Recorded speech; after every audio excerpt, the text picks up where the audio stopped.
بسم اللہ الرحمن الرحیم. حمد و ثنا رب مہربان کے نام اور درود و سلام حضرت محمد مصطفیٰ صلی اللہ علیہ وآلہ وسلم پر. عامر عثمان عادل اپنے یوٹیوب چینل کے ساتھ آپ کی خدمت میں حاضر ہے. کل اسلام آباد میں چودھری ظہور الہی ہاؤس میں سمندر پار پاکستانیوں کے اعزاز میں عشائیہ دیا گیا اور ایک کنونشن جو تھا وہ منعقد ہوا، جس کی میزبانی چودھری شجاعت حسین چودھری وجاہت حسین نے کی.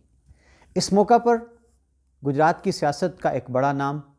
اور ان کے چاہنے والے ان کو کمانڈر کہتے ہیں، کمانڈر چودھری وجاہت حسین نے جو اپنا خطاب کیا ہے 9 سے 10 منٹ کا، اس خطاب میں بڑے نکتے ہیں، بڑی دلچسپ باتیں کی انہوں نے، بڑی غیر روایتی باتیں میں کی. انہوں نے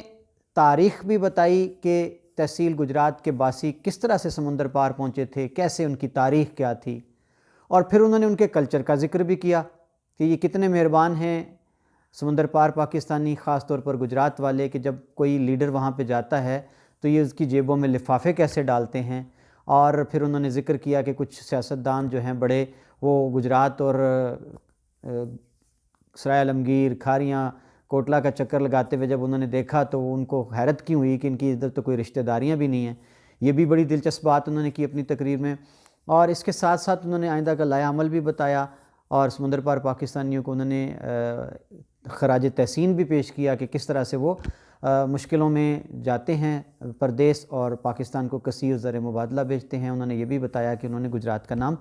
فخر سے بلند بھی کر دیا ہے پوری دنیا میں. اور انہوں نے پھر موسیٰ الہی کو NA-71 میں اتارنے کی وجہ بھی اس تقریر میں بتائی ہے کھل کے کہ انہوں نے ان کو کیوں اتارا اس حلقے سے. اور آخر میں اپنی تقریر کے انہوں نے ایک بار پھر چیلنج کر دیا، وہی چیلنج جو انہوں نے کوٹلہ میں دہرایا تھا. تو میں آج ایک تجزیہ ہے چودھری وجاہت حسین کی تقریر کا. تو سب سے پہلے آئیے آپ کو سنواتے ہیں کہ انہوں نے گجرات والوں کی یورپ جانے کی داستان، سمندر پار جانے کی، وہ کیسے بیان کی، اس کا پس منظر کیا بتایا. آئیے چودھری وجاہت حسین کی زبانی سنتے ہیں. سلام آیا تو انڈیا تو لکڑ بڑی آ گئی، وہ لوکا پھڑ پھڑ کے رکھ لی. حالانکہ پاکستان دا تے انڈیا دا مجھ ہے کہ جڑی لکڑ انڈیا تو رڑ کے آئے گی وہ پاکستان کٹھی کر کے انہوں نے واپس کرے. غلام حیدر بھائی صاحب وزیر اعلیٰ سن، میں وہ MP ہوں سر، یار کو آگے چل دے رہا ایک گجرات آ گئے تو میں انہوں نے کہا، میں کہا ایک اعلان کرو کہ لکڑ جنہیں جنہیں پھڑ لی ہو دی یہ محکمہ جنگلات والوں تنگ نہ کرے. بھائی صاحب میرے کہندے نے یار وہ معاہدہ شاہدہ نہیں، میں کہا چھڈو معاہدے تسی میل کرو، تسی اعلان کرو معاہدے تسی آپ عمل کر آہو میں بنانا چاہیے. اور وہ اتنی قیمتی لکڑ سی کہ اسے آرے لگ گئے. اسی اس دریا دی بیلٹ دے جنہیں دے ہاتھ سن انہیں چنگے پیسے کمائے اور جنہ جنہ مڑا قابو آیا وہ پھڑ کے دونوں بعد ملک پیش. جی ناظرین، تو سنا آپ نے کہ یہ اس وقت کا قصہ ہے جب غلام حیدر وائیں وزیر اعلیٰ پنجاب تھے، چودھری وجاہت حسین اس وقت پنجاب اسمبلی کے ممبر تھے، MPA تھے. تو سیلاب آیا اور اس سے قیمتی لکڑی جو تھی وہ بہہ کر آ گئی اور وہ بھارت کا معاہدہ تھا کہ اس کے ساتھ واپس کرنی ہوتی ہے. لیکن چودھری وجاہت حسین نے کہا کہ غلام حیدر وائیں گجرات آئے تو میں نے مطالبہ کیا کہ اعلان کر دیا جائے کہ یہ لکڑی جس نے پکڑی ہے وہ اسی کی ہے. تو کہہ رہے ہیں اتنی قیمتی لکڑی تھی کہ اہل گجرات، تحصیل گجرات کے جو چناب کنارے آباد تھے، قادر آباد تک لوگ، ان کی موجیں ہو گئیں. انہوں نے خوب پیسہ کمایا اور پھر انہوں نے اپنے بیٹے جو تھے وہ باہر بھجوا دیے پوری دنیا میں. اور پھر بیٹوں نے جا کے جناب وہاں پہ وہ نام کمایا، وہ آج ہوٹلز کے مالک ہیں، وہ آج پیٹرول پمپس کے مالک ہیں، وہ آج بڑی بڑی سپر سٹورز کی چین کے مالک ہیں. اور خوشحالی آئی گجرات میں، انہوں نے بھی گجرات کا نام روشن کیا. یہ چودھری وجاہت حسین نے خراج تحسین پیش کیا ہے سمندر پار پاکستانیوں کو کنونشن میں، اور ان کی تاریخ بھی بتائی ہے کہ وہ لوگ کس طرح سے یورپ گئے تھے. تو ناظرین، اب ایک اور دلچسپ بات کی، ایک واقعہ چودھری وجاہت حسین نے شیئر کیا کہ امریکہ جب وہ گئے اور رحمان نصیر مرالا اس وقت MNA تھے، وہ بھی ان کے ساتھ تھے، وہاں پاکستانی کمیونٹی کا ایک جلسہ تھا. اس جلسے میں وجاہت حسین کے ساتھ کیا واقعہ پیش آیا، چلیں آئیں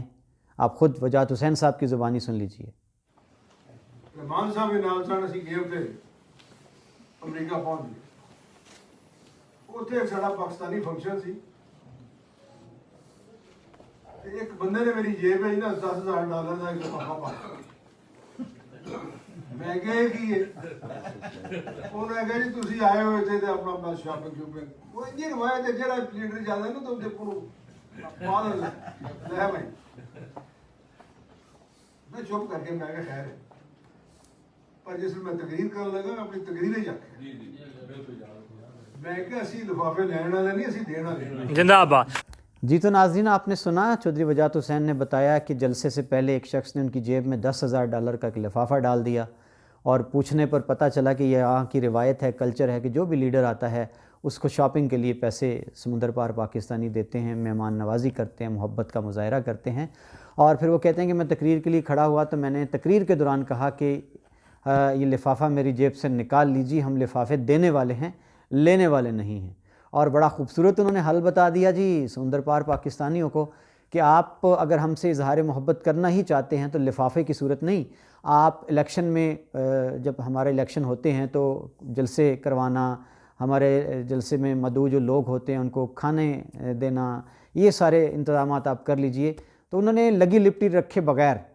جو ہمارے پنجاب کی سیاست کا کلچر ہے، جو چلن ہے، اور رائج انہوں نے بالکل کھل کے بتا دیا کہ اس طرح سے سیاستدان جو ہیں وہ ظاہر ہے سمندر پار پاکستانی ان کے بڑے ممد و معاون ثابت ہوتے ہیں تمام الیکشن میں، چاہے وہ جنرل الیکشن ہوتے ہیں یا پھر بلدیاتی الیکشن ہوتے ہیں۔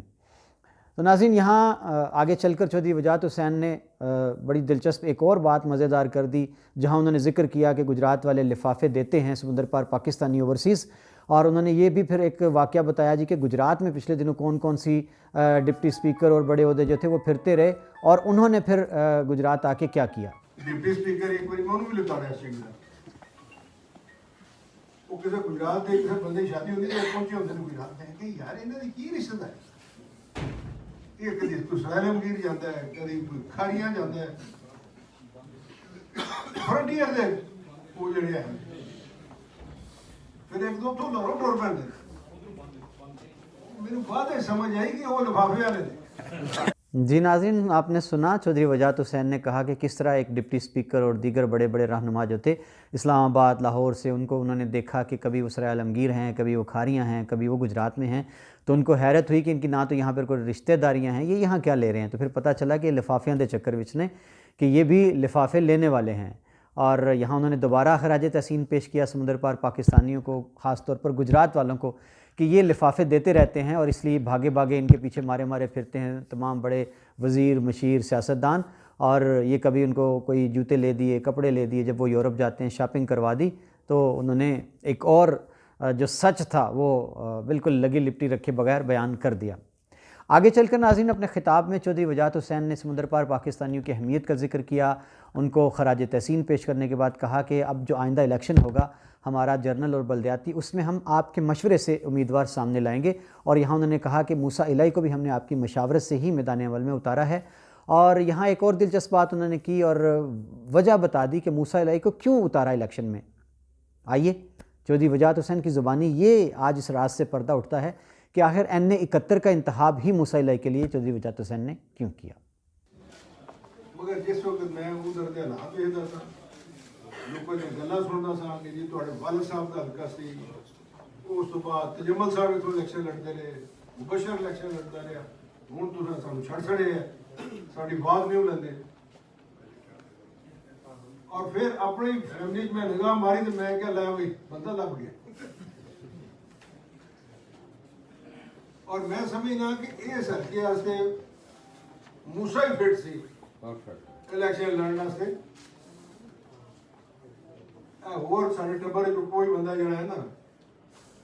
وہ نہ اینی ہمت سی، نہ اینی طاقت سی، اور نہ اینا وہ ٹائم دے سکتا سی کہ 3 سال تھوڑے دن رات اتنے رہ کے اج انہیں کام بنایا۔ جی تو ناظرین آج آپ کو پتہ چل گیا کہ N71 میں موسیٰ الہی کو لانے کے پیچھے کیا راز تھا۔ چودھری وجاہت حسین نے بتایا کہ ان کے والد کا یہ حلقہ رہا ہے، چودھری تجمل حسین اس کے بعد الیکشن لڑتے رہے ہیں، اور چودھری مبشر حسین بھی یہاں سے الیکشن لڑتے رہے ہیں، تو لوگ جو تھے اس علاقے کے حلقے کے وہ چودھری وجاہت حسین سے ملتے تھے تو کہتے تھے کہ آپ نے ہمیں بالکل تنہا چھوڑ دیا ہے۔ تو میں نے پھر اپنے گھر پہ نظر دوڑائی تو مجھے پتہ چلا، خوشی ہوئی کہ مجھے گھر سے بندہ مل گیا ہے، تو میں نے موسیٰ الہی کو حلقے میں اتارا۔ اور یہاں انہوں نے ایک اور بات کا تذکرہ کیا کہ رحمان نصیر ایک دن ان کو علیحدگی میں لے گئے اور سوال کیا کہ موسیٰ الہی 3 سال سے مارا مارا پھر رہا ہے، محنت کر رہا ہے، اب تک اس نے اچیومنٹ کیا کی ہے؟ تو اس کے جواب میں چودھری وجاہت حسین نے بتایا کہ سب سے بڑی اس کی اچیومنٹ یہ ہے کہ آج اس کو سرائے عالمگیر پبی سے لے کر بزرگ وال تک بچہ بچہ جان گیا ہے کہ موسیٰ الہی کون ہے. یہ میں سمجھتا ہوں کہ وہ اس کی سب سے بڑی اچیومنٹ ہے کہ اس نے اپنی پہچان بنا لی ہے. تو یہاں انہوں نے ذکر کیا جی کہ میں کوٹلہ جاتا ہوں، رہتا ہوں، اور میں جو ہے موسیٰ الہی کی الیکشن کمپین جو ہے اس کو لک آفٹر کر رہا ہوں، دیکھ رہا ہوں، اور انہوں نے ساتھیوں پر محنت پر زور دیا. ناظرین، اپنی خطاب کے آخر میں انہوں نے ذکر کیا کہ ضلع کونسل کا الیکشن جو ہے وہ بڑا تگڑا الیکشن ہے، اور اس میں پورے ضلع سے ووٹ لینے ہیں اور ہر بندے کے پاس جانا پڑے گا. تو یہاں انہوں نے ایک بار پھر اپنے اسی چیلنج کو دہرایا جو انہوں نے کوٹلہ کی سرزمین پر دیا تھا، اور وہ چیلنج کیا ہے آئیے خود ہی سنیے. میرا چیلنج جڑا میں اگے کچھ کوٹلے کیتا سی اج اتنے تواڈے برندے ملک پاکستانی کے سامنے کرنا. میں کہا سی کہ میرا مخالف سارے پورے ضلع چ اپنے پولنگ ایجنٹ پورے کر گیا تو میں اپنے کینڈیڈیٹ درخواست واپس لیتا. جی تو ناظرین، آپ نے سنا کہ چودھری وجاہت حسین نے ایک بار پھر اسلام آباد میں اوورسیز کنونشن میں سمندر پار پاکستانیوں کو گواہ بنا کر یہ چیلنج دیا ہے، اور کسی کو نہیں. اب انہوں نے تو اپنے سیاسی مخالفین کہا، اور لامحالہ ان کی مراد چودھری عابد رضا کوٹلہ ہیں. اور چودھری وجاہت حسین نے ایک بار پھر چیلنج کر دیا ہے کہ اگر سیاسی مخالفین ضلع کونسل کے الیکشن میں پورے ضلع میں صرف اپنے پولنگ ایجنٹ ہی پورے کھڑے کر گئے تو وہ اپنے امیدوار کی درخواست واپس لے لیں گے. اور یاد رہے کہ اس پر بھی ہم ایک ویلاگ کر چکے ہیں کہ اس چیلنج کو قبول کرتے ہوئے چودھری عابد رضا نے جواب دیا تھا کہ آنے والا وقت یہ بتائے گا کہ کون کہاں کس کے امیدوار بیٹھنے دے گا، نہیں بیٹھنے دے گا، کون کہاں اپنے پورے پولنگ ایجنٹ کھڑے کرے گا. اور انہوں نے اس چیلنج کو قبول کیا ہے اور کہا ہے کہ ہم تو آپ کے گھر والا جو پولنگ ہوگا اسٹیشن، وہاں بھی جناب اپنے پولنگ ایجنٹ بٹھائیں گے. تو یہ تھا جی خطاب چودھری وجاہت حسین کا جو انہوں نے کل اوورسیز کنونشن میں اوورسیز پاکستانیوں سے خطاب کرتے ہوئے کہا. غیر روایتی انداز کی گفتگو تھی، لگی لپٹی رکھے بغیر، اور انہوں نے بہت سی ایسی باتیں کیں کہ جو عموماً ڈپلومیسی کے تحت نہیں کی جاتی ہیں. بہت شکریہ ناظرین. اپنا تبصرہ اور اپنے کمنٹس اس ویلاگ پر دینا مت بھولیے گا. اپنا خیال رکھیے. اللہ حافظ.